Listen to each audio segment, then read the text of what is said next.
বিপদগ্রস্ত মানুষের পাশে গিয়ে আপনি দাঁড়ান। মুহাম্মদ ওয়াল্লাহি কাল্লা কাল্লা, কখনো নয়, ওয়াল্লাহি আল্লাহর কসম, মা ইউখজিকাল্লাহু আবাদা, আল্লাহ আপনাকে লাঞ্ছিত অপমানিত করবে না। আপনার মতো ভালো মানুষ বিধবার খোঁজ নেয়, এতিমের খোঁজ নেয়, রক্তের সম্পর্ক বজায় রাখে, চাচার সাথে, ফুফুর সাথে, রক্তের যতগুলি আত্মীয় আছে প্রত্যেকের সাথে আপনি সম্পর্ক ভালো রাখেন। আপনার মতো মানুষ মিসগাইড হতে পারে না। আমার সন্দেহ হচ্ছে আপনি আল্লাহর নবী হবেন, ওই লোকটা আল্লাহর ফেরেশতা হবে। তাহলে আজকে আমরা দেশ গ্রামে বলেন তো কয়জনের রক্তের আত্মীয় সম্পর্ক ভালো আছে? কয়জনের আছে? খালি মসজিদে গিয়া কপালে 1.5 ইঞ্চি দাগ ফেলাইলেন, নামাজের দাগ ফেললেন। লাইসাল বিররু আন তুওয়াল্লু ফুজুহাকুম কিবালাল মাশরিকি ওয়াল মাগরিব, পূর্ব পশ্চিমে সেজদা দিলা এটাই মুত্তাকি হওয়ার জন্য যথেষ্ট নয়। কথা আমার না, কথা আল্লাহ সুবহানাহু ওয়া তাআলা। সুতরাং আপনি নামাজের দাগ ফেলাইলেন, কপালে 1.5 ইঞ্চি নামাজের দাগ, এখন পর্যন্ত চরিত্র ভালো হইল না। আপনি সালমান এফ রহমানের মতো দাড়ি রাখছেন, কিন্তু আপনি 1 নম্বর একটা বাটপার। কথা ঠিক না? ওরে বাটপার, এই দাড়ি কি নবীজির সুন্নত না ব্যাংকের গরিবের টাকা মারার ফন্দি?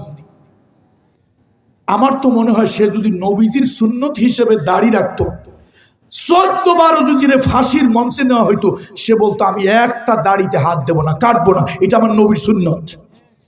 কত বড় বাটপার! ও নিজের চেহারা পাল্টানোর জন্য কি করে ফেলছে? কথা কয় না, কি করে ফেলছে? এত সুন্দর দাড়িটা কাটলো কেমনে? আমার বুঝে আসছে এটা মুমিন, মুসলমান না, এটা 1 নম্বর বাটপার, গ্রেট বাটপার। কথা ঠিক কিনা বল? গরিব মানুষের হাজার হাজার কোটি টাকা ব্যাংকের লোপাট করার জন্য এই বড় লোকরা কেমনে বড় লোক হয়? গরিবের সম্পদ চুরি করে, ডাকাতি করে, এগুলো নিকৃষ্ট। বন্ধুরা আমার, এদের ভিতরে দয়া মায়া মানবতা যদি থাকতো, দেশের টাকা, জাতির টাকা এইভাবে নষ্ট করতো না। তাহলে বলতেছিলাম, আমার মূল বলার উদ্দেশ্য হলো যে এই দাড়িটা ওয়াজিব পর্যায়ের সুন্নত। কোন পর্যায়ের সুন্নত বলেন তো? ওয়াজিব পর্যায়ের সুন্নত, রাসূলুল্লাহর একটা দায়মি সুন্নত। সেই দাড়ি যদি তুমি আদর্শিক কারণে রেখে থাকো, তাহলে কেমনে তুমি সে দাড়িতে হাত দিলে? কেমনে তুমি সে দাড়ি কাটলা? এগুলো হলো বাটপাড়ির লক্ষণ। কথা ঠিক কিনা? এই দাড়ি সুন্নতি দাড়ি নয়, এই দাড়ির নাম হলো বাটপাড়ি দাড়ি। কোন দাড়ি? বাটপাড়ি দাড়ি। বন্ধুরা আমার, মুরব্বীরা আমার, আত্মীয়তার সম্পর্ক রক্ষা করবেন। খালি তবলিগ জামাতের চিল্লায় দৌড়াইলে হবে না, আমার মতো পীরের কাছে মুরিদ হইলে হবে না। প্রতিবেশীর সাথে ভালো সম্পর্ক থাকতে হবে। আল্লাহর নবী বলেছেন, আল্লাহ রাসূল বলেছেন, প্রতিবেশীর উপরে যারা জুলম করে, প্রতিবেশীর উপরে যারা জুলুম করে, তারা কখনো প্রকৃত মুমিন হতে পারে না। রাসূলুল্লাহ আরেক জায়গায় বলেছেন, সেই ব্যক্তি মুমিন নয়, সেই ব্যক্তি মুমিন নয়, সেই ব্যক্তি মুমিন নয়। হাকাদা সালাসা মাররাত, 3 বার বললেন। সাহাবীরা প্রশ্ন করলো, কোন ব্যক্তি ইয়া রাসূলুল্লাহ? নবীজি বললেন, যেই ব্যক্তি পেট ভরে আহার করার পরে ঘুমিয়ে যায়, এই কথা জেনে এখনো তার প্রতিবেশী না খেয়ে আসছে। সে নিজের যতই মুমিন বলে দাবি করুক, সে মুমিন নয়। এরপরে রাসূলুল্লাহর একটা সুন্নত, ছোট্ট বাচ্চাদেরকে স্নেহ করা, বড়দেরকে ইজ্জত করা। মুহাম্মদ রাসূলুল্লাহ সাল্লাল্লাহু আলাইহি ওয়াসাল্লাম বাবাকে পান নাই, কিন্তু চাচাদেরকে, ফুফুদেরকে, নিজের রক্তের আত্মীয়দেরকে আল্লাহর নবী সম্মান করেছেন, ইজ্জত করেছেন, মুহাব্বত করেছেন। মা খাদিজা সাদে তার উপরে প্রথম ইসলাম গ্রহণ করেন। মুহাম্মদ, আপনি আপনার রক্তের বন্ধন ঠিক রাখেন। ভাই বড় ধন, রক্তের বাঁধনে যদিও দুশ্মন হয় ধন সম্পদের কারণে, ভাই বড় ধন, রক্তের বাঁধনে যদিও শত্রু হয় ঘরের নারীর কারণে। ফুফুর সাথে ভালো সম্পর্ক নাই, চাচার সাথে ভালো সম্পর্ক নাই, আমি জানি এতে আমার প্রতি অনেকেই নারাজ হবে, অনেকেই বেজার হবে। হলে করার কিছু নাই। শুধু নামাজ পড়ার নাম ইসলাম না, শুধু নামাজের নাম ইসলাম না, শুধু দাড়ি রাখার নাম ইসলাম না। আপনাকে কমপ্লিট মুসলমান হতে হবে। আপনার আচার ব্যবহার চরিত্র। মা খাদিজা মুহাম্মদ রাসূলুল্লাহকে প্রথমেই বলেছিল, এ আবুল কাসেম কাল্লা ওয়াল্লাহি ওয়াল্লাহি মা ইয়াখজিকাল্লাহু আবাদা। তোমার যে চরিত্র আমি দেখছি, তোমার বউ হয়েছি 10 বছর, আর তোমাকে ব্যবসায়ী কর্মচারী দেখেছি 2 বছর। এই 12 বছরের ভিতরে তোমার যে ব্যবহার, তোমার যে আচরণ, তোমার যে চরিত্র, তোমার যেই মানুষের সাথে মানবিক আচরণ, আমি দেখি মুগ্ধ। কখনই তুমি বেইজ্জত হবে না, লাঞ্ছিত হবে না, অপমানিত হবে না। আমার সন্দেহ হইতেছে তুমি আল্লাহর নবী, ওই লোকটা আল্লাহর ফেরেশতা। এই জন্য আসুন, হিলফুল ফুজুলের মাহফিল। সমাজটাকে পাল্টাইতে হলে নিজে আগে ভালো হইতে হবে। সমাজ পরিবর্তন করতে হলে নিজেকে পরিবর্তন করতে হবে। অনেক বাবারা আছেন বড় বড় সুন্দর সুন্দর কথা কয়, 1 নম্বর লুভি। ছেলে পড়াশোনা জানলে বাপের পাঙ্গাস মাছ বল মাছের মতো হা করে থাকে, আমার ছেলেকে কি কি দেবে। ছেলে চায় পালসার মোটরসাইকেল, বাপায় চায় টেলিভিশন, মায় কয় ছেলেটার বিদেশ যাওয়ার জন্য 7 লাখ 5 লাখ 2 লাখ যৌতুকের টাকা। এই বাপ মার উচিত ছেলেরে নিয়ে ওই কালীহাতি বাজারের পাশে কোথাও ভাঙ্গা থাল নিয়ে আল্লাহর হস্তে ভিক্ষা করা। ভিক্ষা করা ইজ্জতের সম্মানের, কিন্তু মেয়ের বাপের গলায় পাড়া দিয়ে যৌতুক নেওয়াটা সম্মান ইজ্জতের নয়। আজকে সমাজে যৌতুক আছে, সমাজে মাদক আছে, বড়দের সম্মান নাই, ছোটদের স্নেহ নাই। নবীজি বলেছেন, ছোটদেরকে যারা স্নেহ করে না, বড়দের সম্মান অনুযায়ী যারা ইজ্জত করে না, ফালাইসা মিন্না, তারা আমি নবী মুহাম্মদুর রাসূলুল্লাহর দলভুক্ত, উম্মতভুক্ত নয়। এই বাবাজিরা, মুরব্বীরা, আপনাদেরকে বলি, এই সুন্নতটা আজকের এই বলে টেকেরাটে পীর সাহেব বা পীরজাদা যাই বলেন, আমি নিজেকে বড় করতে চাই না, ছোটই করি। এই মৃত্যু পর্যন্ত এই আমলটা মনে রাখবেন। নিজের বাচ্চা হোক, শত্রুর বাচ্চাও যদি হয়, বাচ্চা ছেলেদেরকে স্নেহ করবেন, স্নেহের দৃষ্টিতে তাকাবেন। রাসূলুল্লাহ সাল্লাল্লাহু আলাইহি ওয়াসাল্লাম এই জায়গায় আতর নিতেন, এইখানে। কারণটা কি? আমরা তো আতর এখানে নেই, নবী এখানে নিতেন কেন? নবী এখানে আতর নিতেন, বাচ্চা ছেলেদেরকে পেলেই নবী আগে সালাম দিতেন। রাসূলুল্লাহ আগে সালাম দিতেন, বাচ্চার সাথে একটু হাসি মুখে, মুস্কি মুখে কথা বলতেন, একটু মাথার উপর দিয়ে হাত বুলাই দিতেন। এই জায়গায় রাসূলুল্লাহর আতর থাকতো। যেই বাচ্চার গায়ে রহমাতুল্লাহ লিল আলামিনের হাতটা পড়তো, 2 দিন 5 দিন 1 সপ্তাহ পর্যন্ত লোকেরা বলতো, এই বাচ্চার গায়ে মুহাম্মদ ইবনে আব্দুল্লাহর হাত পড়েছে। এই যে স্নেহ। বাচ্চারা মসজিদে গেলে অনেকেই রাগ করেন, আরে বাচ্চা যদি মসজিদে প্রস্রাব পায়খানা না করে তো রাগ কেন করবেন? আপনার ঘাড়ের উপর দিয়ে উঠুক। হাসান হোসাইন রাদিয়াল্লাহু তাআলা আনহুমা নবীজি সিজদায় পড়েছে, আমার হাবিবে কিবরিয়ার এই কান পর্যন্ত চুল ছিল, বাবরিটা কান পর্যন্ত ছিল, কখনো কখনো কাঁধ পর্যন্ত হতো। নেড়া করে রাসূলুল্লাহ সাল্লাল্লাহু আলাইহি ওয়াসাল্লাম চুল রাখেন। হালক কাসার এগুলি উমরার ব্যাপার, হজের ব্যাপার। রাসূলুল্লাহ স্বাভাবিক চুল ছিল কান পর্যন্ত অথবা কাঁধ পর্যন্ত। হাসান হোসাইন রাদিয়াল্লাহু তাআলা আনহুমা নবীজির পিঠে উঠতেন, সিজদায় পড়েছে। রহমতের নবী, দো জাহানের বাদশা, সিজদায় পড়েছে। তার চুল ধরে নাতি হে গোড়াহাট বলতেছে, ফাতেমা রাগ হচ্ছে, আলী রাগ হচ্ছে, চোখ রাঙানি দিচ্ছে। নবীজি নামাজ শেষ করে বলেছেন, খবরদার, ওরা আমার কলিজার টুকরা, ওদেরকে কোনো ব্যথা দিবে না। মসজিদে নববীতে রাসূলুল্লাহ সিজদায় পড়ে আছে, ছোট্ট বাচ্চা গিয়ে কাঁধের উপরে উঠছে। জিবরাইল এসে বলছে, ইয়া রাসূলুল্লাহ, মাথা উঠাবেন না, সিজদা থেকে মাথা উঠাবেন না, যতক্ষণ পর্যন্ত তৃপ্তি হয়ে নিচের থেকে নেমে না যাবে ততক্ষণ মাথা উঠাবেন না। তুরস্কের মসজিদগুলোতে লেখা থাকে, তুরস্কের মসজিদগুলোতে লেখা থাকে, যদি মসজিদের পিছনের কাতার থেকে হাসাহাসি, কিলাকিলি, গুতোগুতির আওয়াজ না পাও, পরবর্তী প্রজন্মের ব্যাপারে ভয় পাও, তোমার পরবর্তী প্রজন্ম বেনামাজি হবে। ছোট্ট বাচ্চারা আসুক, মাথার উপরে উঠুক, ঘাড়ের উপরে উঠুক, যা ইচ্ছা তাই করুক, শুধু প্রস্রাব পায়খানাটা না করলেই হয়েছে। এখন প্রশ্ন হলো, ওরা এরকম করলো তো নামাজ ছুটে যাবে। ভাই, আপনার নামাজটা যদি কাঁচের গ্লাসের মতো এত নরম হয় যে নামাজ ছুটে যাবে, এই নামাজ দিয়ে আপনি জাহান্নাম থেকে নিজেরে বাঁচাবেন কেমনে? রাসূলুল্লাহ সাহাবীদের নামাজ কেমন ছিল? আন তা'বুদাল্লাহা কাআন্নাকা তারাহু ফাইন লাম তাকুন তারাহু ফাইন্নাহু ইয়ারাক।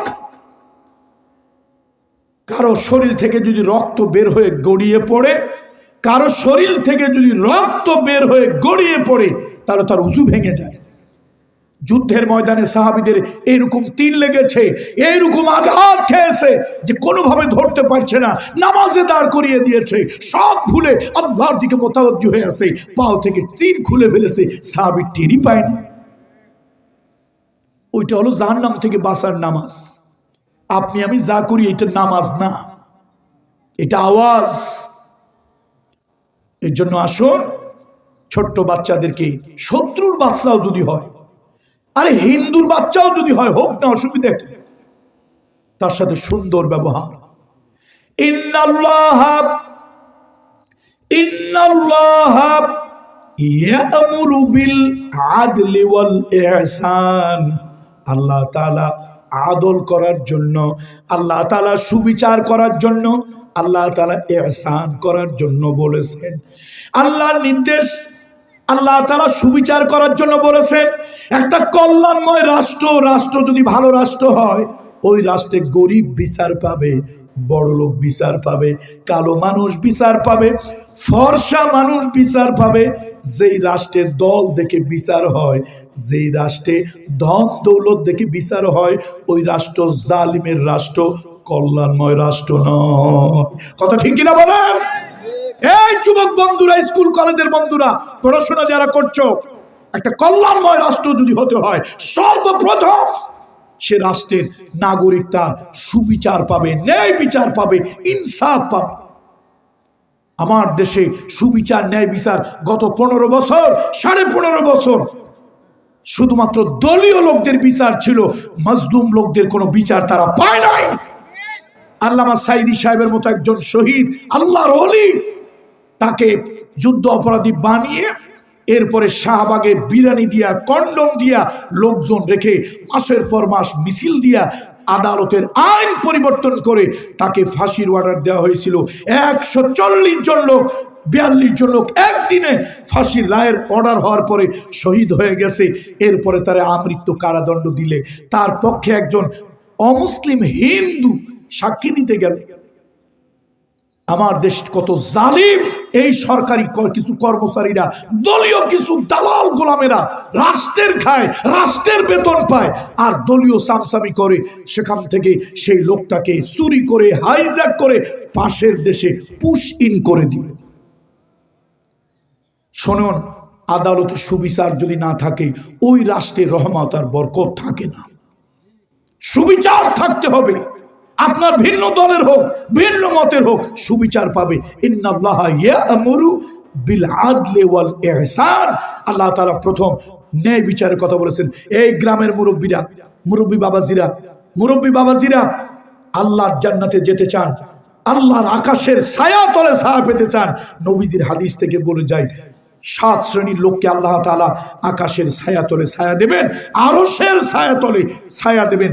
তার মধ্যে এক শ্রেণী হলো যেই দেশ গ্রামের মুরব্বীরা কোনো বিচার সালিসিতে যাবেন, টাকা পকেটে নিয়ে, টাকার জন্য নয়, দলের জন্য নয়, গোষ্ঠীর জন্য নয়, আল্লাহকে হাজির নাজির জেনে সুবিচার, ন্যায় বিচার যারা করবেন, এই মুরব্বীগুলোরে আল্লাহ তাআলা ধরে ধরে কিয়ামতের ময়দানে আল্লাহর আরশের ছায়া তলে আল্লাহ তাআলা তাদেরকে ছায়া দেবেন। এহসান করার জন্য আল্লাহ বলেছে। এহসান কি? এহসান হলো করুণা, দয়া। আপনি গাড়িতে যাইতেছেন, গাড়িতে যাচ্ছেন, আপনি গাড়ির ভিতরে একটা সিট ফাঁকা নাই, একটা মহিলা উঠছে, এই মহিলার হাতের মধ্যে শাখা পড়া, মহিলার কপালে সিঁদুর লাগানো। আচ্ছা, আপনি কি বুঝছেন বলেন তো? মহিলা কি হিন্দু, কিন্তু তার শরীরের দিকে এক নজর দিয়ে দেখলে মহিলাটা গর্ভবতী। গর্ভবতী, কোনো সিট ফাঁকা নাই। আমার আল্লাহর ইসলাম, আমার মদিনাওয়ালার ইসলাম হলো তার হাতের শাখার দিকে তুমি নজর দিও না, তার কপালে সিঁদুরের দিকে নজর দিও না। সে হিন্দু, বৌদ্ধ, খ্রিস্টান, মুসলমান, এদিকে তাকাইও না। সে একজন গর্ভবতী মা। বলুন সে কি? বলুন, সে একজন গর্ভবতী মা। তুমি সিটটা ছেড়ে দিয়ে তাকে একটু বসতে দাও। নবীজির ভাষায়, কোরআনের ভাষায়, ইসলামের ভাষায় এটার নাম ইহসান। বলেন এটার নাম কি? একটু আওয়াজ দিয়ে বলেন এটার নাম কি? ইহসান। ইন্নাল্লাহা ইউহিব্বুল মুহসিনিন। যারা ইহসান করে আল্লাহ তাদেরকে ভালোবাসেন। ইন্নাল্লাহা ইয়া'মুরু বিল আদলি ওয়াল ইহসান। আল্লাহ তোমাদেরকে সুবিচার করার নির্দেশ দিয়েছে এবং ইহসান করার নির্দেশ দিয়েছে। আপনি গিয়ে দেখলেন পুকুর ঘাটে আসেন, নদীর ঘাটে আসেন, দেখলেন চাচা দাঁড়িয়ে আছে, চাচি আম্মা দাঁড়িয়ে আছে, বয়স্ক মুরব্বীটা দাঁড়িয়ে আছে। আপনি তাকে একটু পানি উঠায় দিলেন, এক বালতি, এক কলস পানি উঠায় দিলেন। টয়লেটে মুরব্বী মানুষটা যাবে, আপনি আগে আসেন, চাচা আপনি আগে যান, কাকা আপনি আগে যান, একটু দিলেন। এই মানুষটার প্রতি আপনি ইহসান করলেন। ইসলাম বলে এটা মানবিক কাজ, মানবিক সৌন্দর্য। এটা আল্লাহ তোমাকে এর বিনিময় এত বড় পুরস্কার আল্লাহ দেবে। হাল জাযাউল ইহসান ইল্লাল ইহসান। বলেন আমার সাথে সবাই, হাল জাযাউল ইহসান ইল্লাল ইহসান। এই যে সামান্য একটা ইহসান তুমি করেছো, এই মহিলারে করেছো, চাচাকে করেছো, চাচিকে করেছো, বড় ভাইকে করেছো, একটা বয়স্ক লোককে করেছো, এর বিনিময় আল্লাহ তোমাকে নিজ হাতে উত্তম প্রতিদান আল্লাহ তোমাকে দিবেন। সুতরাং এই সমাজটা আজকে নষ্ট হয়ে গেছে। হিলফুল ফুজুল বড় ভালো লাগছে আমার। এই হিলফুল ফুজুল পারে সমাজটাকে ভালো বানাতে, হিলফুল ফুজুল পারে সমাজ ভালো বানাতে। এই সমাজ পরিবর্তনের জন্য মিছিল দরকার নাই। আরে আমার কথা শোনেন, আমার বাপ লক্ষ লক্ষ মুরিদ ছিল, হাজার হাজার আলেম মুরিদ ছিল আমার বাবা। আমার অন্তত 5 জন শিক্ষক ছিল হিন্দু। ছোটবেলায় আমার আব্বা সব সময় বলতেন, সব সময় বাবা বলতেন, শিক্ষকের কোনো জাত ধর্ম নাই। শিক্ষকের কি নাই? শিক্ষক যে জাতের হোক, যে ধর্মের হোক, শিক্ষককে সম্মান করবেন। আজকে আপনাদের দেশের এই নষ্ট রাজনীতি আর বেয়াদব নেতাগুলি আপনার দেশটার শিক্ষা নষ্ট করেছে, শিক্ষা ব্যবস্থাকে নষ্ট করে দিয়েছে। জোরে বলেন ঠিক? ওই হাই স্কুলের টিচার আমাদের দলের না, ওটারে ঠ্যাঙ্গা। ওই কলেজের টিচার আমাদের দলের না, ওটারে ঠ্যাঙ্গা। এই শিক্ষাগুলো আসছে কোথা থেকে? এই রাজনীতির উচ্ছৃঙ্খল নেতাদের থেকে এই শিক্ষাটা আমার যুব সমাজ পেয়েছে। বলেন ঠিক কিনা? শিক্ষককে সম্মান করো, হিন্দু হোক, মুসলমান হোক, বৌদ্ধ হোক, খ্রিস্টান হোক, শিক্ষক সম্মানের পূজনীয়। আর একটা কাজ হয়েছে সমাজে, লোকেরা, আমি বলি না, এটা আবার বলবেন না যে আনসারী সাহেব পীরজাদা মানুষ কেমন কথা বললো। এটা লোকেরা বলে। সমাজ খাইছে পরিমণি, শিক্ষা খাইছে নুরুল ইসলাম নাহিদ আর দীপুমণি। সমাজটা কে খাইছে? পরিমণি সমাজ খাইছে। মামুনুল হক বউ তো 4টা জায়েজ। কয়টা জায়েজ? আচ্ছা, তার দ্বিতীয় বউ হোক, তৃতীয় বউ হোক, 4র্থ নম্বর পর্যন্ত হোক, রিসোর্টে গেছে, জাতি কত অসভ্য বেয়াদব, দলীয় শৃঙ্খল কিছু কর্মী গিয়ে কয়টা যে বউ সার্টিফিকেট দেয়। আচ্ছা, মানুষ কি সার্টিফিকেট হাতে নিয়ে ঘোরে? এই যে মুরব্বী বাবাজিরা যারা আছেন, কে কে বউ নিয়ে যান, সাথে সার্টিফিকেট সাথে করে নিয়ে যান। যদি ওই যমুনার ব্রিজের কাছে গেলে কেউ যদি জিজ্ঞেস করে এটা তোমার বউ কিনা, সার্টিফিকেট কয়জনে নেন? দরকার নাই। কিন্তু পরিমণি বিবাহ হইল পরে, তার পেটে বাচ্চা ঢুকলো আগে, বেবি পাম্প সেটা নিয়ে সে পেটওয়ালা, সেই যে বাচ্চাওয়ালা পেট নিয়ে ছবি দিল, পেট হইল। আমার দেশের সাংবাদিকরা ন্যূনতম সোশ্যাল কার্টিসি, ন্যূনতম সভ্যতা ভদ্রতা যদি থাকতো, তাহলে তারা এই ছবিগুলি পোস্ট করতো না। এ দেশের যুবকেরা তাই নিয়ে মাতামাতি করতো না। বিয়ে হইল পরে, পেটে বাচ্চা আসলো কেমনে আগে? আমার সমাজে তো এটা নিয়ম নাই। হিন্দু হোক, বৌদ্ধ হোক, মুসলমান হোক, খ্রিস্টান হোক, আমার সমাজে নিয়ম হলো বিয়ে হবে আগে, বাচ্চা ঢুকবে পরে। একটা সমাজটাকে অসভ্য করে দেওয়ার জন্য, নষ্ট করে দেওয়ার জন্য সমাজটাকে বিবাহ পরে হইল, কার সাথে অকাম কুকাম করিয়া বাচ্চা আগে হইল, এ জাতি আবার তাকে সেলিব্রিটি বানিয়ে দিল, তার নিয়ে কত কিছু চলে। আস্তাগফিরুল্লাহিল আযীম। এজন্য লোকেরা বলে সমাজটা নষ্ট করছে পরিমণি, আর শিক্ষাকে নষ্ট করছে নুরুল ইসলাম নাহিদ আর দীপুমণি। নুরুল ইসলাম নাহিদ তো একবার বলছে, ঘুষ খাবেন তবে সহনীয় মাত্রায়। ঘুষ কোন মাত্রায় খাবেন? কেমন অথর্ব লোক। আর আমাদের মাশাআল্লাহ আপুমণি, আপুমণি না দীপুমণি, আমাদের আপুমণি আমাদেরকে ডিম ভর্তা আর আলু ভাজি শেখানোর জন্য আমাদের বাচ্চাদেরকে স্কুলে নিচ্ছে। পৃথিবী যখন এগিয়ে যাচ্ছে, আমার বাচ্চা তখন স্কুলে গিয়ে ডিম ভর্তা আর আলু ভাজি শিখবে। এই জন্য কি বাচ্চা স্কুলে পাঠায়? শিক্ষা ব্যবস্থার অবস্থা 12:30। এই শিক্ষা ব্যবস্থাকে ভালো করতে হবে। ভাই, আপনি কোন দলের আমি কোন দলের, যে দলীয় কথা নয়। আপনি কোন ধর্মের আমি কোন ধর্মের, এটা নিয়ে কথা নয়। আমাদের সব জাতি ধর্ম নির্বিশেষে এই বাংলাদেশের প্রত্যেকটা নাগরিকের বাচ্চাগুলি সুশিক্ষিত হওয়া দরকার। অনেকেরই শিক্ষা আছে কিন্তু মূল্যবোধ নাই। শিক্ষা আছে, মূল্যবোধ নাই। এর জন্য আসুন, এই সমাজটা ভালো বানানোর জন্য এরকম কিছু জনকল্যাণ, সমাজ কল্যাণমূলক কিছু কাজ লাগে।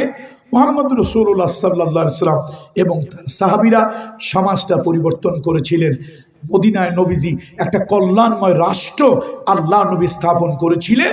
সেই কল্যাণময় রাষ্ট্র মানুষ উপকৃত হয়েছিল, মানুষ ফায়দা পেয়েছিল। আসুন, আমাদের এই সমাজটা যেন ওরকম মদিনার মতো কল্যাণময় একটা রাষ্ট্র হয়, সেখানে যেন গরিব দুঃখী যেন উপকার পায়। মুহাম্মদ সাল্লাল্লাহু আলাইহি ওয়াসাল্লাম নতুন রাষ্ট্রের দায়িত্ব নিয়ে মদিনায় অলিগলিতে লোক পাঠিয়ে দিয়েছেন। এই বিধবা কে আছে, কার ঘরে খাবার নাই? এতিম কে আছে, কার ঘরে খাবার নাই? নবীজি এগুলি খোঁজ খবর নিতেন।